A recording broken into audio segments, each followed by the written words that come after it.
Hello and welcome to Spotlight, Manav. It's a pleasure to speak with you and look forward to gaining some insights on F&B businesses you've run. Same here, and I'm so glad to be here on this portal and share my experience and my uh, journey across so far in the F&B segment. Super. So, Manav, you run restaurants, you have cloud kitchens. Tell me a little more about them and your journey. So, uh, my let me begin with my journey. So, I graduated and educated as a chef from IHM Aurangabad, and that's where my journey actually began. And sorry. Uh, Having worked in the likes of Taj, ITCs, Hyatt's, Marriott's, and a couple of other restaurants in Goa, Bombay, and Bangalore, 2014 is the year I decided to come back and start my own venture. Well, the first thought when I was coming back was obviously, Chandigarh and Punjab being not as advanced and as developed as the places that I'd worked in, especially Bombay, Bangalore, and Delhi. So my first question to myself was, am I moving forward or am I moving backward? So decided that this is the way forward and moved back to Chandigarh. Started my first restaurant by the name of Gusto, in which was Chandigarh's first tapas and Mediterranean tapas bar, and sold that off in 2017. Thereon started my flagship restaurant as of today, which is called Dastaan, which is a progressive Indian, which we call ourselves a progressive Indian restaurant. Uh, and from there on, I started just after the COVID finished, we started a cloud kitchen uh, based out of Mohali, which is called The One Kitchen. And that's been the journey so far. I wouldn't say that the journey's been very easy or very, uh, you know, very. It's not been easy at all. It's called for a lot of decisions. It's called for a lot of flexibility, a lot of changes, and a lot of evolution more than anything else. Uh, I remember when I started off Gusto, my I'd come back working with a Michelin star chef in Bangalore who used to run a tapas bar. And having come back to Chandigarh, I thought, it's a good cut copy paste model, but I was so wrong. I was very very wrong, and we started off with smaller portions. You order a glass of wine, and you get something to eat along with that. But sooner than later, I realized that people over here like larger portions. They do like pre-plated food. They do like the food to look good, but the value proposition is what they're actually looking at more than anything else.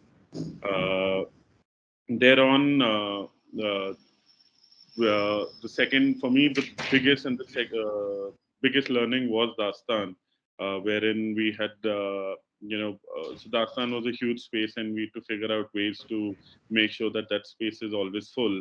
So Dastan was a 4,000 square foot area with about 120 seater that we'd initially decided upon, and just about 20 days before our opening, the shocking news came that. Uh, there'll be no alcohol that will be allowed to be served on all the restaurants that are close within a radius of 500 meters from the highway, and we were just about 100 meters away. So about 15, 20 days before our opening, we had to completely rework our model, and uh, we realized that for us, being a brand is one, but not going the traditional way where you go become a brand first and then make your money. We decided that we'll make the money and utilize that money to become a brand rather than going the other way around. And so we had to change our entire menu. We had to change at least 50% of our seating format. We were initially a place where half part of half half of the part of Dastan was a fine dining restaurant. The other was a fun dining, as I would call it. But given that in a place like Punjab or in a place like Chandigarh, there is no fun dining without the alcohol, and unfortunately, that is the bitter truth. And so we decided to make the entire restaurant into, you know, a fine dining restaurant, and that's fortunately for us, that's been a success story. Uh, I remember instances at Dastan where I had chicken or a butter paneer or a paneer tikka masala initially on my menu, but and I'm 6 feet 4 inches tall, and people who were at least a foot shorter than me looked up to me and really abused me for not keeping these three basic things. So within the first, we'd spent close to 55,000 rupees on our on getting our menus printed and designed, and we to re-spend another 55,000 within the first month just to add these three items. And so that's been, and that's uh, I think a lot of times people create, especially in the F&B business, people create a business model, or people create a restaurant that suits their liking, trying to, and they end up forgetting that a restaurant is not for you; it's for the people of the who are going to come in and dine in and give you your revenues. So that's one thing that I've learned, that whatever business you I understand that a person who starts a business does have a vision, but that vision needs to be tweaked, and needs to be created in accordance to what the market segment wants and what the people want over there, rather than what you want.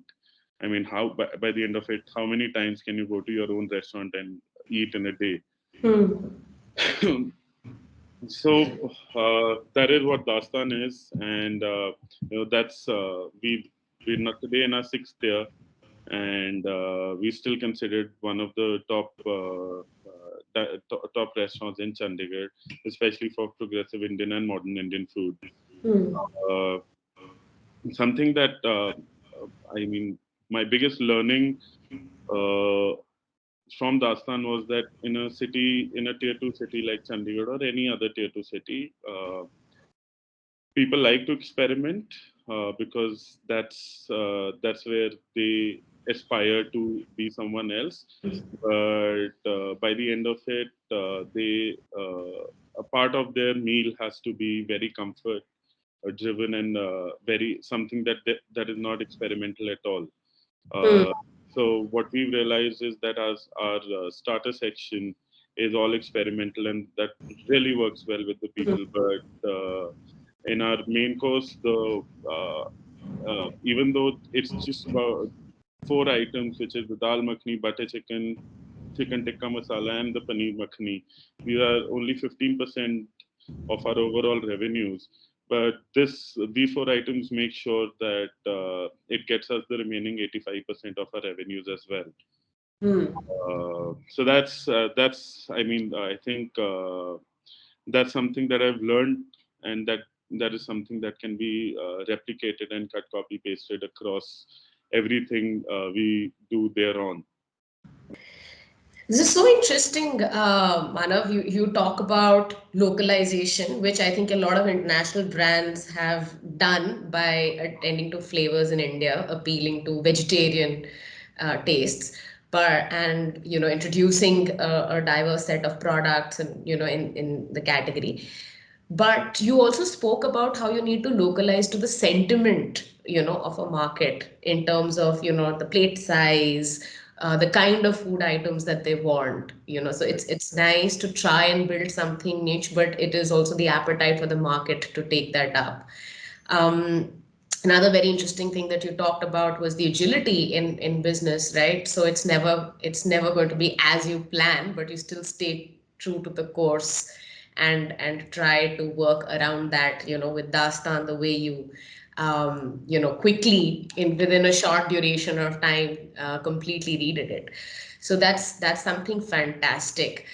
Tell me, in a when you're building a cloud kitchen, what are the top of mind things you need to keep to make it a success, and how easy or difficult is it to get into running a cloud kitchen?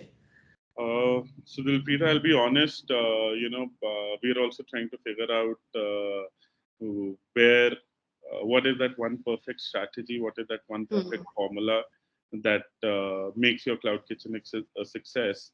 Hmm. I'll be honest. I've not been able to crack that as yet. But I think constant conviction and a vision is Hmm. something that is always required. Hmm. Obviously, the traditions like keeping your overheads lower, etc., so on and so forth. Those are required, but I think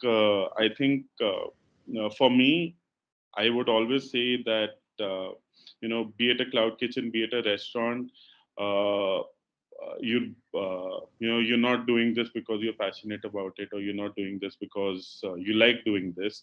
No one likes to spend that much money or their savings doing this just because they like doing it. The first and foremost is concentration on increasing your revenues Hmm. to the set point, and thereon having a plan of how to increase it as per your percentage. And a lot of the traditional I think a lot of the traditional houses, the first thing that they ask is what is the return on investment. I think the Hmm. right question to ask is it a brand? Can it be made into a brand, and is it scalable? So because only if it's scalable, then only can you actually think of taking your return on investments and the money that you spend vis-a-vis the money that you take home. Hmm. Yeah, I mean, I think the competition even in the cloud space is increasing. The only sad part is that since you do not have a face and your entire business is based on Zomato and Swiggy, uh, the the idea of takeouts is almost negligible. Hmm. And that means, so when I compare a retail brand in a takeout, and when I compare a retail brand in a when I compare a cloud kitchen brand, a cloud kitchen's sale is 100% on the aggregators, whereas in a takeout you can still work on a ratio of 60/40 or 70/30 in the best case scenario, where 70% is takeout and 30% is your aggregator based platforms. So these are the challenges. Super. This is super informative and insightful. Your experience is a wealth of knowledge. Um, Tell me what's your go-to comfort food as a wrap? My go-to comfort food, okay, so every Punjabi boy's favorite go-to comfort food is a rajma chawal. So even at Dastan, if I'm just sitting by myself, working there having lunch, we have something which is called a rajma chawal, and the only description is of every Punjabi boy's favorite. So that's my, I would call that my go-to. Really comfort. Otherwise, I'm a bakery freak. I love at any given time of the day, I would love a sandwich and just a ham and cheese sandwich, and I'm good to go. Super. Now you've got me all grubby. I'm gonna go get something to eat. Super delicious. So thank you. It's been wonderful chatting with you, Manav, and wish you the very, very best to Thank you so much. scale and keep growing. Thank you so much.